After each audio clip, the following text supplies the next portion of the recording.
നമസ്കാരം, അനിൽകുമാർ ഇക്കോൺ ലാബിന്റെ പുതിയൊരു വീഡിയോയിലേക്ക് ഏവർക്കും സ്വാഗതം. ഇന്നത്തെ വീഡിയോയിലൂടെ നമ്മൾ കാണാൻ പോകുന്നത് +1 +2 തുല്യതാ പരീക്ഷയുമായി ബന്ധപ്പെട്ട് അതിൽ തോറ്റുപോയവർക്ക്, മാർക്ക് കുറഞ്ഞവർക്ക് റീവാലുവേഷൻ സബ്മിറ്റ് ചെയ്യാനുള്ള സമയം നൽകിയിട്ടുണ്ടായിരുന്നു. ഈ കഴിഞ്ഞ 13-ാം തീയതിയാണ് റീവാലുവേഷന് സബ്മിറ്റ് ചെയ്യാനുണ്ടായിരുന്ന ലാസ്റ്റ് ഡേറ്റ്. അപ്പോൾ അതെല്ലാവരും ഉപയോഗിച്ചിട്ടുണ്ടാവും എന്ന് കരുതുന്നു. ആ റീവാലുവേഷന്റെ റിസൾട്ടുമായി ബന്ധപ്പെട്ട ഏറ്റവും പുതിയൊരു അപ്ഡേറ്റ് ആണ് നിങ്ങൾക്ക് ഈ ഒരു വീഡിയോയിലൂടെ നൽകാൻ പോകുന്നത്. ഈ വീഡിയോ നിങ്ങൾക്ക് ഉപകാരപ്പെടുകയാണെങ്കിൽ ലൈക്ക് ചെയ്യാനും ഷെയർ ചെയ്യാനും മറക്കരുത്. ആദ്യമായിട്ട് നമ്മുടെ ചാനൽ കാണുന്നവരുണ്ടെങ്കിൽ ദയവായി സബ്സ്ക്രൈബ് ചെയ്ത് തൊട്ടടുത്തുള്ള ബെൽ ബട്ടൺ ഓൾ എന്ന് എനേബിൾ ചെയ്ത് കഴിഞ്ഞാൽ പുതിയ പുതിയ വീഡിയോകൾ അല്ലെങ്കിൽ കാര്യങ്ങൾ, വാർത്തകൾ നിങ്ങൾക്ക് നോട്ടിഫിക്കേഷനായി ലഭിക്കുന്നതാണ്.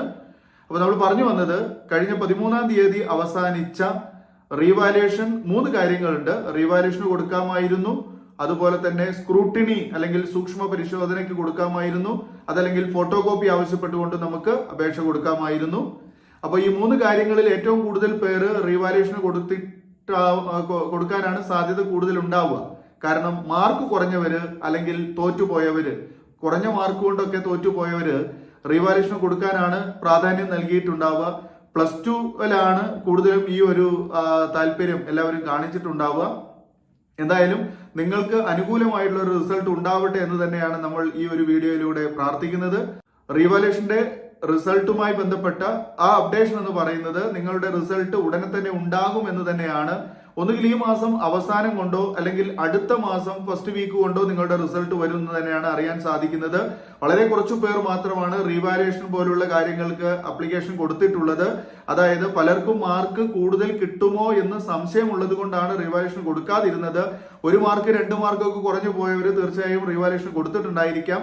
പക്ഷേ അതിൽ തന്നെ പലരും സംശയിക്കുന്നത് ഇംഗ്ലീഷിൽ ആണ് കൂടുതൽ പേരും തോറ്റിട്ടുണ്ടായിരുന്നത്. അപ്പൊ ഇംഗ്ലീഷിൽ തോറ്റ പഠിതാക്കൾക്ക് 1 മാർക്കായാലും 2 മാർക്കായാലും അല്ലെങ്കിൽ തൊട്ട് താഴേക്കുള്ള 3-4 മാർക്ക് ആണെങ്കിൽ പോലും അത് തിരിച്ചു കിട്ടുക എന്നുള്ളത് എളുപ്പമുള്ള കാര്യമല്ല എന്ന് അവർ തന്നെ പറയുന്നുണ്ട്. അതായത് പഠിതാക്കൾ തന്നെ പറയുന്നുണ്ട്.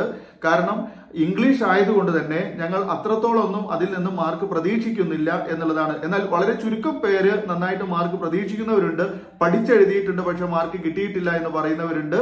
അപ്പോ എന്തായാലും നിങ്ങളുടെ റീവാലുവേഷൻ റിസൾട്ട് നിങ്ങൾക്ക് അനുകൂലമായിട്ട് തന്നെ വരും എന്ന് പ്രതീക്ഷിക്കാവുന്നതാണ്. സാധാരണഗതിയിൽ റിസൾട്ട് വരുന്നത് സെയിം എന്ന റിസൾട്ട് ആയിട്ടാണ്. അതായത് കഴിഞ്ഞ മാർക്ക് തന്നെയാണ്, അതിൽ മാറ്റമൊന്നുമില്ല, ആ കഴിഞ്ഞ മാർക്ക് തന്നെ നിലനിർത്തുന്നു എന്ന് പറഞ്ഞുകൊണ്ടുള്ള ഒരു റിസൾട്ടാണ് സാധാരണ നമുക്ക് ലഭിക്കാറുള്ളത്. എന്നാൽ എല്ലാവർക്കും അങ്ങനെ തന്നെ ആവണമെന്നില്ല. മറ്റുള്ള വിഷയങ്ങളുടെ മാർക്കുമായി കമ്പയർ ചെയ്യുമ്പോൾ ഇതിൽ മാർക്ക് ഏതാണോ നിങ്ങൾ കുറഞ്ഞു പോയിട്ടുള്ള മാർക്ക്, അതിൽ നിങ്ങൾക്ക് ചിലപ്പോൾ റീവാലുവേഷൻ കൊടുത്താൽ മാർക്ക് കൂടാൻ സാധ്യതയുണ്ട്. ഈ പറഞ്ഞ പോലെ 1-2 മാർക്കൊക്കെ കിട്ടാനുള്ളത് തീർച്ചയായും കിട്ടുമെന്ന് തന്നെയാണ് നമ്മൾ പ്രതീക്ഷിക്കുന്നത്. ഓക്കെ, അപ്പൊ എന്തായാലും നിങ്ങളുടെ റിസൾട്ട് ഈ വരുന്ന മാസം അല്ലെങ്കിൽ ഈ മാസം അവസാനമോ അല്ലെങ്കിൽ വരുന്ന മാസം ഫസ്റ്റ് വീക്ക് അല്ലെങ്കിൽ സെക്കൻഡ് വീക്കിലോ നിങ്ങളുടെ റിസൾട്ട് ഉണ്ടാവും എന്ന് തന്നെ നമുക്ക് പ്രതീക്ഷിക്കാം. ആ രീതിയിലാണ് ഇതിന്റെ കാര്യങ്ങൾ മുന്നോട്ട് പോകുന്നത് എന്നാണ് DHSCയിൽ നിന്ന് അറിയാൻ സാധിച്ചിട്ടുള്ളത്. കഴിഞ്ഞ വർഷത്തെ അപേക്ഷിച്ച് ഈ വർഷത്തെ റിസൾട്ട് എല്ലാം വളരെ വേഗത്തിലായിരുന്നു. കാരണം എക്സാം കുറച്ച് പിന്നിൽ ആയിപ്പോയി, അതായത് വൈകിപ്പോയി. അതുകൊണ്ട് തന്നെ നിങ്ങളുടെ റിസൾട്ട് വേഗത്തിൽ വന്നിട്ടുണ്ട്. അതുപോലെ തന്നെ നിങ്ങളുടെ റീവാലുവേഷൻ റിസൾട്ടും വേഗത്തിൽ വരാൻ തന്നെ സാധ്യത കാണുന്നു എന്ന് തന്നെയാണ് അറിയാൻ സാധിച്ചിട്ടുള്ളത്.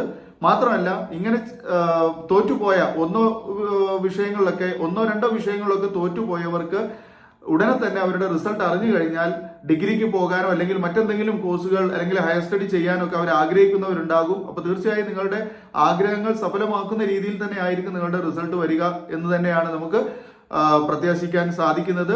അപ്പൊ ഈ വീഡിയോ നിങ്ങൾക്ക് ഉപകാരപ്പെട്ടെന്ന് കരുതട്ടെ. പുതിയൊരു വീഡിയോയ്ക്ക് വേണ്ടി കാത്തിരിക്കുക. ഈ വീഡിയോ നിങ്ങൾക്ക് ഇഷ്ടപ്പെട്ടാൽ ലൈക്ക് ചെയ്യാൻ മറക്കരുത്. ഓക്കെ, ഇനി നമുക്ക് വീണ്ടും പുതിയൊരു ടോപ്പിക്കുമായി പുതിയ വീഡിയോയിൽ കാണാം. വീഡിയോ കണ്ടിരുന്ന എല്ലാവർക്കും നന്ദി. Thanks for watching.